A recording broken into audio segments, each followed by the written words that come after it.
Hello, viewers. As we are studying in the embryology of higher angiosperms, it is very essentially required that how does uh, the flower helps the plant to reproduce sexually? How does the higher angiosperms uh, form a embryo or different structures? How they develop the seeds by means of which uh, how they continue their the race itself. Let's take a look of the organization of the typical flower in higher angiosperms.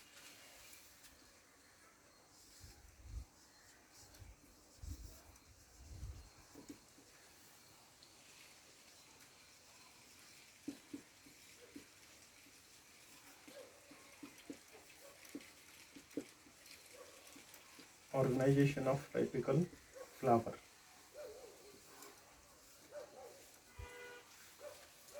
uh, Typical flower maybe is of anyone.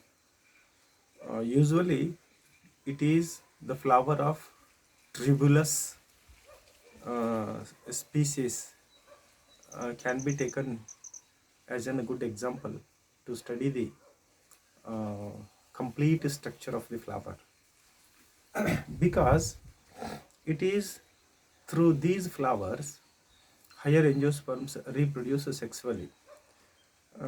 We know that structures are the flowers are modified shoot of a limited growth.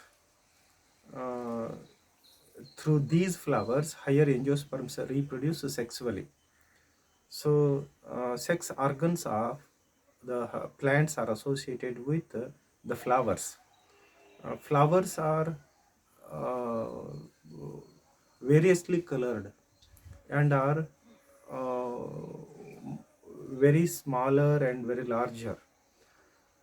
Flowers are not only attractive but also economically very important for all of us. Uh, the flowers may be scented or aromatic, or uh, maybe uh, non-aromatic. Anyhow, uh, these flowers helps the plant to reproduce sexually. Higher angiosperms not only reproduce sexually but also vegetatively and asexually. Higher angiosperms, that is flower bearing the phanerogams, they reproduce vegetatively, asexually, and sexually. In their life cycle, they shows uh, sporophytic stage of generation and as well as gametophytic stage of the generation. The sporophytic stage of generation, it is always diploid and it is a long lived, and the gametophytic stage of generation, it is haploid in nature, it is short lived. It is this the gametophytic stage of generation follows the sporophytic stage of generation, and sporophytic stage of generation follows the gametophytic stage of the generation. Sporophytic stage and gametophytic stage always alternate with each other. So, in order to study the sexual reproduction, uh, the understanding of the structure of the flower, typical flower, it is very important. Higher angiosperms not only reproduce sexually but also, as I already mentioned, vegetatively and as well as asexually. Uh, they reproduce, they propagate with the help of the tubers or the rhizomes, the runners, sometimes with the help of the roots, like that. And sexual reproduction helps us to understand how the angiosperms produce the gametes and later on how the gamete gives rise to the zygote, and then later on the embryo, and how they produce the seeds, how they continue their the generation. So all this comes under the embryology. Embryology, it is all about the study of the structure, growth and development of the embryo, is called the embryology. It is associated with the study of the flower, the study of the different parts of the flower, the growth and development of the different parts of the flower. Namely, it may be the microsporophyll or a megasporophyll, microsporangium or a megasporangium, or in other words, the male gametophyte or the female gametophyte, or in other words, the male gametes and a female gametes, the structure of the different types of the embryo sacs, and then as well as the endosperms and different types of the embryos. That is nothing but the growth and development of the embryo in monocot plant is different. Growth and development of the embryo in dicot plant, it is different. Structures are also different. Anyhow, the seeds, as they always contain the embryo, it is this embryo during the germination becomes into a new, it generates and then become into a new the sporophytic plant, that is later on become into a new plantlet. So in this way, let's take a look of the typical flower of the angiosperms. uh, Here, the flower of the tribulus, the plant species, can be taken into a good example. Tribulus, the flower of tribulus, tribulus, tribulus, because flowers are of uh, they shows variety in their structures, in their shapes, in their sizes. So therefore, you can also take into your consideration the hibiscus flower as a typical flower, to study the different parts of the flower, the organization of different the structures within the flower, not only the tribulus. Okay, so I will make a sketch of the typical flower, and then it becomes easy for us to note different parts of the flower. The knowledge of the organization of the typical flower helps us to study further more about the embryological aspects of the flowers. So therefore, the stigma, the style, okay, the ovary, then the thalamus, the pedicel of the flower, thalamus of the flower also called receptacle, on which usually the ovary of the flower, it develops, the then the androecium, that is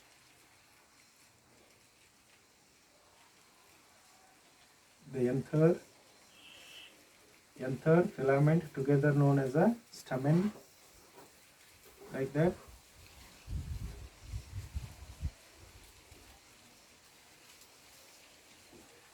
Another stamen, the filament. And now you can take to your consideration the petal, okay, another petal,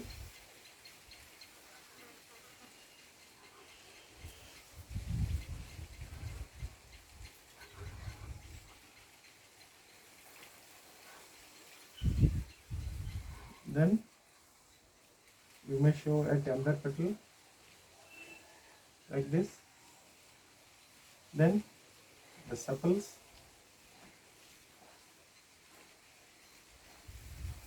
the sepals.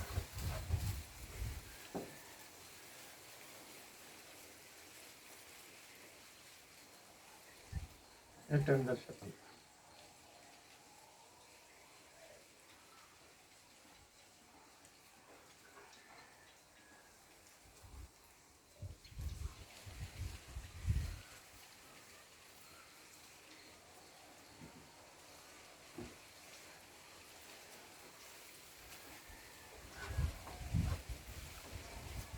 Flowers should be a complete flower.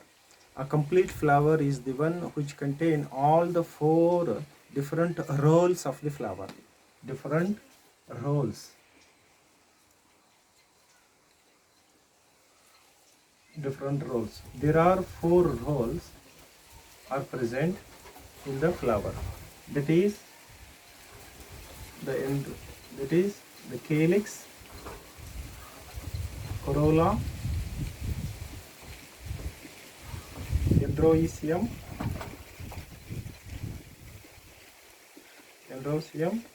and a gynoecium.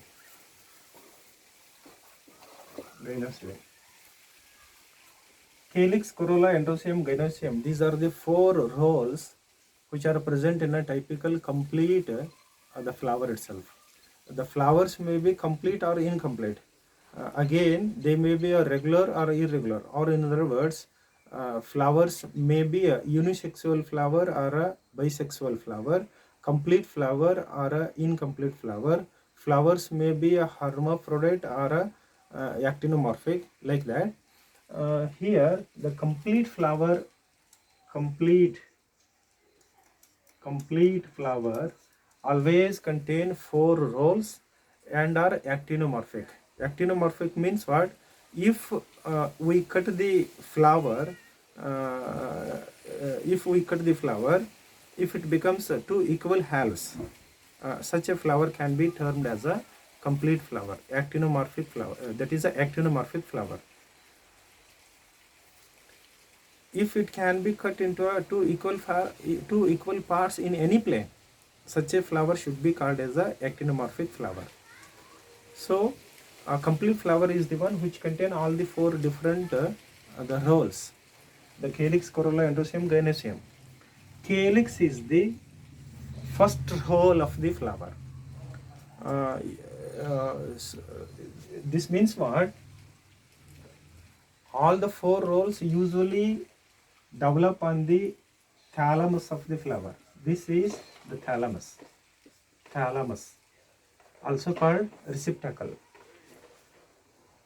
The calyx is the first role. The units of the calyx are called sepals. Sepals. Okay. Sepals may be usually 3 to 10 in number. These are green in color and are very leaf-like appendages. So these sepals predominantly they are protective in nature. They protect the flower buds during the earlier stages of the growth and development of the flower. Okay. Sepals. Units of the calyx are called sepals. So this is one such a sepal. Okay. There are many sepals usually present at the base of all the three other the roles of the flower. This is the corolla. Okay. Corolla is the first role, and calyx is the first role. Calyx is the first role. Calyx is the first role. Second role, it is a corolla. The units of the corolla are called petals. Units of the corolla are termed as petals. This is one such a petal. Petals are most beautiful and are attractive and are different in color. They may be smaller or larger in size. Again, these petals may be fused together, or sometimes they may be free from each other. Usually there are 3 to 6 number of the petals are together present on the thalamus of the flower next to the calyx. uh, Number of petals make up corolla. Corolla usually helps the flower to attract the different the vectors for a pollination. Not only the insects helps for the pollination in the flowers. Pollination is a process of transfer of the pollen grains from the anthers of the flower to the stigmatic surface of the flower is known as a pollination. So different the vectors helps for the pollination in higher angiosperms. Not only the insects always attract the flowers for the pollination, but maybe the birds or sometimes some rodents or any other the small other animals, namely the snakes. So sometimes the dew drops, the rain water, or sometimes the mist, or sometimes the wind also helps the flower for the pollination. So corolla is the next role of the flower, or the second role of the flower, contains a number of petals. Petals may be fused means what? The condition of the arrangement of the number of petals may be the gamopetalous or a polypetalous. Means what? Corolla may be gamopetalous or a polypetalous. In a gamopetalous condition, number of petals are fused each other, and the shape of the corolla again it is different in shape. Then in a polypetalous corolla, number of petals are always free each other, always free from each other. Polypetalous corolla again are of many types. Okay, depending upon the arrangement of the petals in the corolla, corona are recognized into a gamopetalous, polypetalous. Again in a gamopetalous and polypetalous there are different types like that. Anyhow, the calyx is the first role of the flower, corolla is the second role of the flower. So calyx usually it is a protective in nature. It protects the all the other three roles of the flower, and it is situated outer to the all the three roles of the flower, and corolla is the second role of the flower next to the calyx. So the petals are as always are attractive, different in color. They simply serves the attraction of different vectors for the pollination. Actually speaking, these two, the calyx and corolla, are also termed as a accessory roles of the flower. I will write here accessory roles of the flower. Accessory roles of the flower. Calyx and corolla, nothing to do with the pollination and then fertilization, actual pollination and then fertilization of the flower. This means what? They simply help for the pollination, but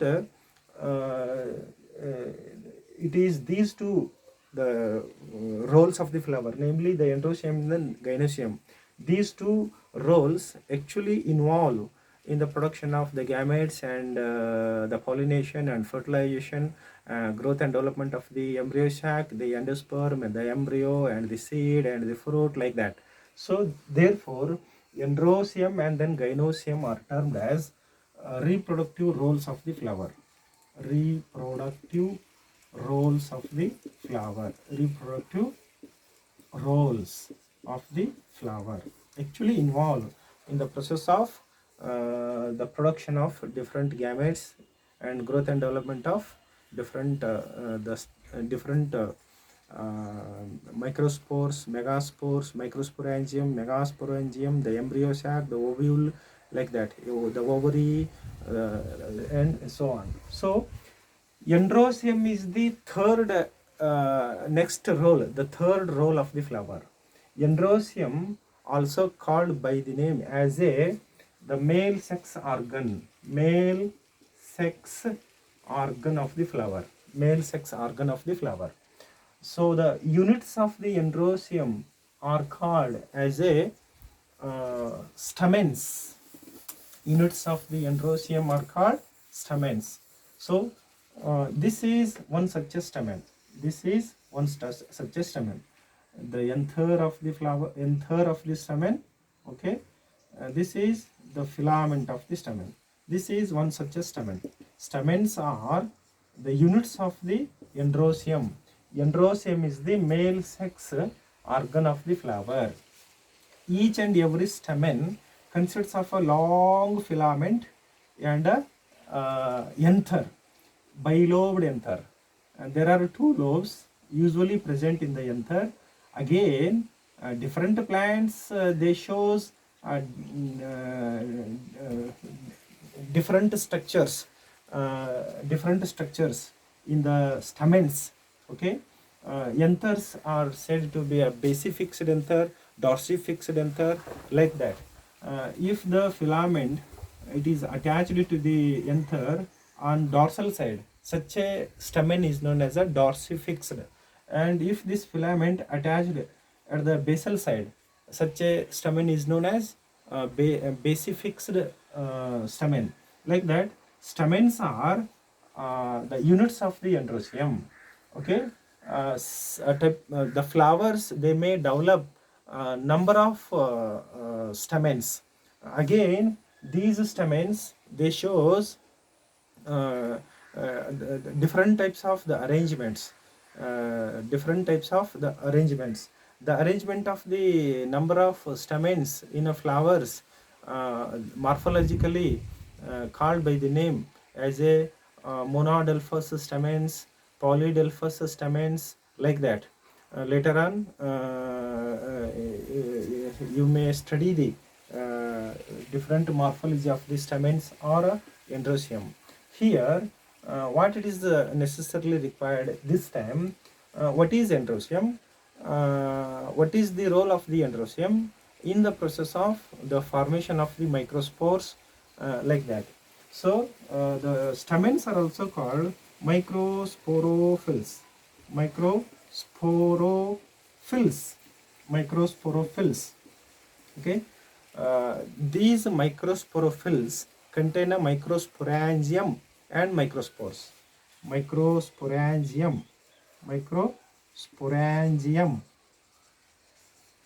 and microsporophylls, nothing but microspores, nothing but pollen grains.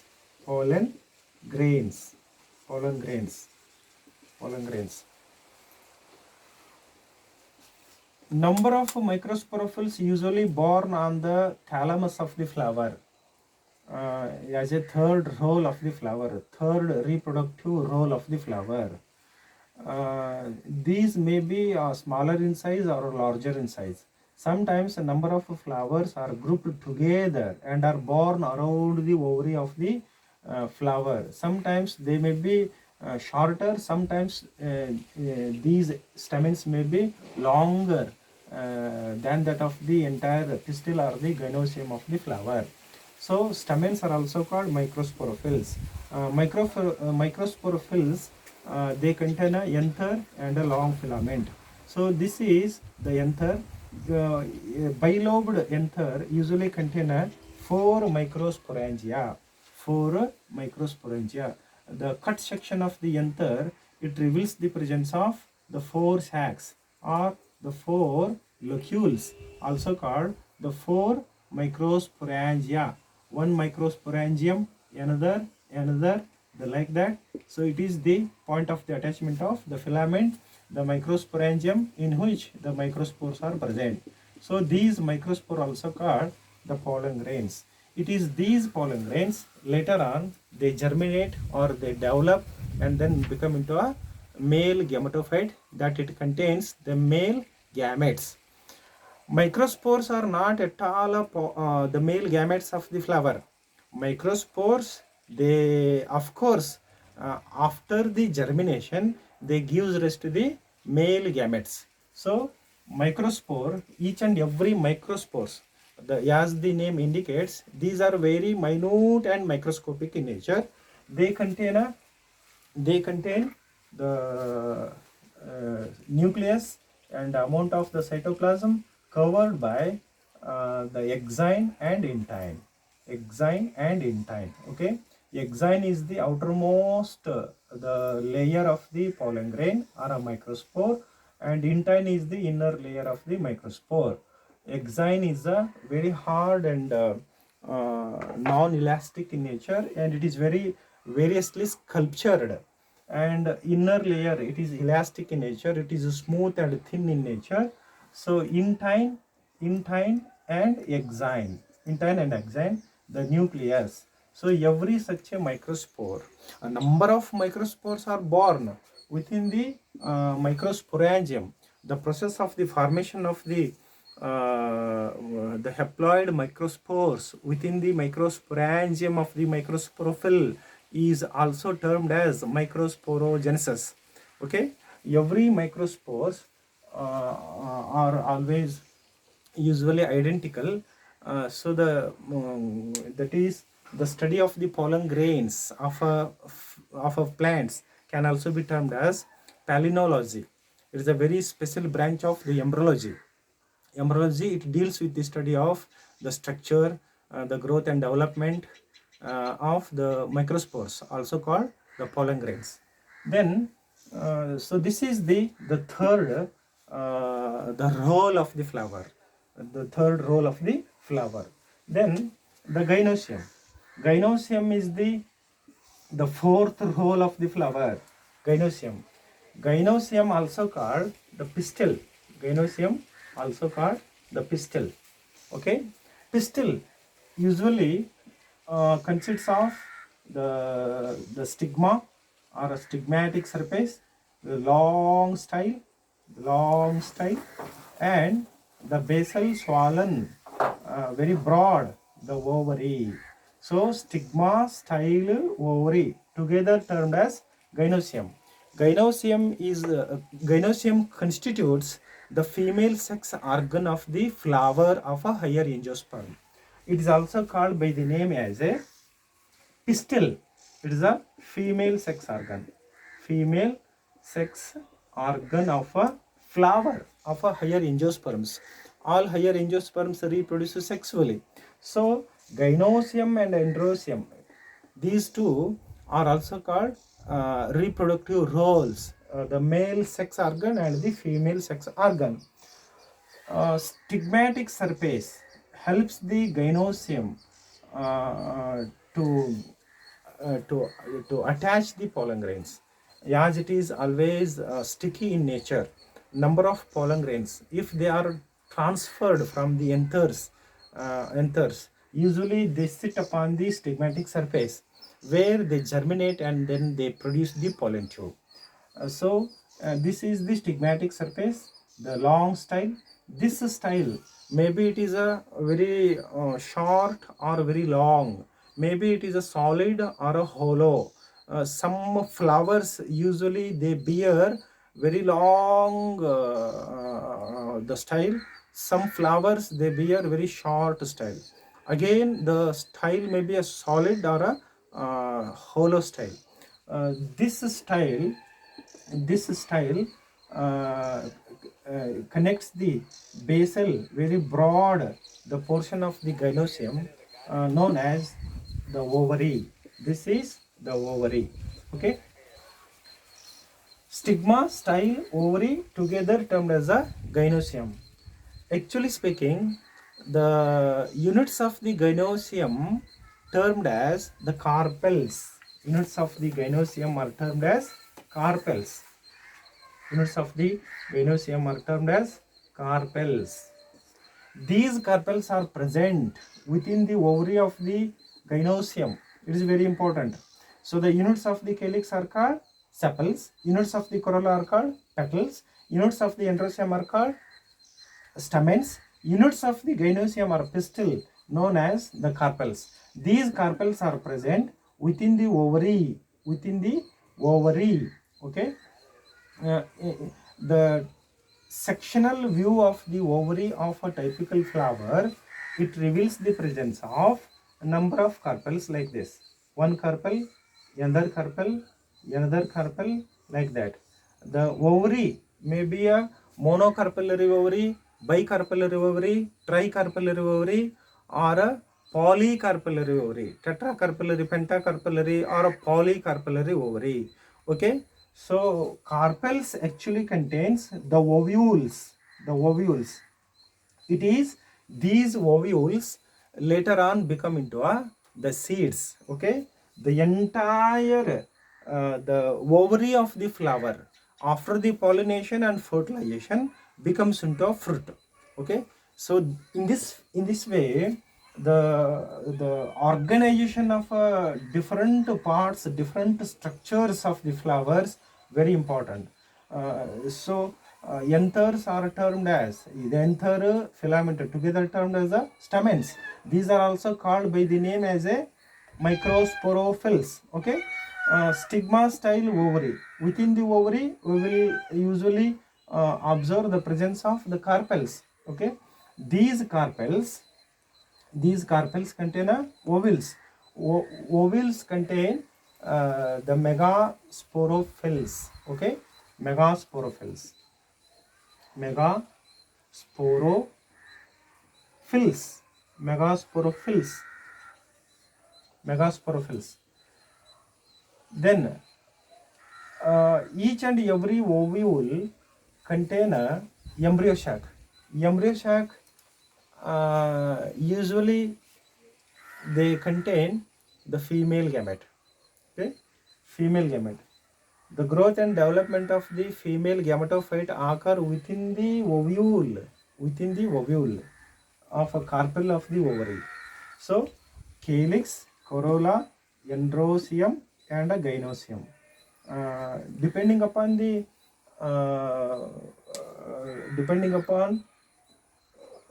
nature of the growth and development of the embryo sac in different flowers, different types of embryo sacs have been observed in different flowers of the higher angiosperms. Other than this, so here how exactly after the pollination process, how this microspore germinate and then produce a pollen tube containing a male gametes. How does it reach the ovule of the carpel and affect the fertilization? So as I already mentioned earlier that every higher angiosperm in their life cycle shows double fertilization and then triple fusion. It is because of the fact that one of the male gamete, a male gamete fuses with the secondary nucleus, and one of the male gamete fuses with the egg of the embryo sac. So therefore fertilization occurs twice a time within the embryo sac. That is a female gametophyte of the higher angiosperm. Female gametophyte, as it is born within the ovule of the ovary, it also shows that is the variety, different types of the growth and development of the embryo sacs have been observed in different plants. So the knowledge of the idea of the growth and development of the different types of the embryo sacs and the how does exactly the process of the fertilization occur within this flower, within this plant, it is very important. So as it helps us to helps us for further investigation for many things, for many fields, in different fields. So this is the organization of the typical flower. Okay, so the calyx, corolla, androecium, and the gynoecium. I shall continue with the other aspect of the embryological study. That is, we can start the growth and development of the microspores. That is the microsporogenesis, as it begins with the growth and development of the anther itself, the wall of the anther, then the outer wall, inner wall, and then the microspores, how they develop on the thalamus of the flower, like that. This is about the structure of the typical flower. I think the information helps us to understand, to study further. I shall continue in the next class. Thank you.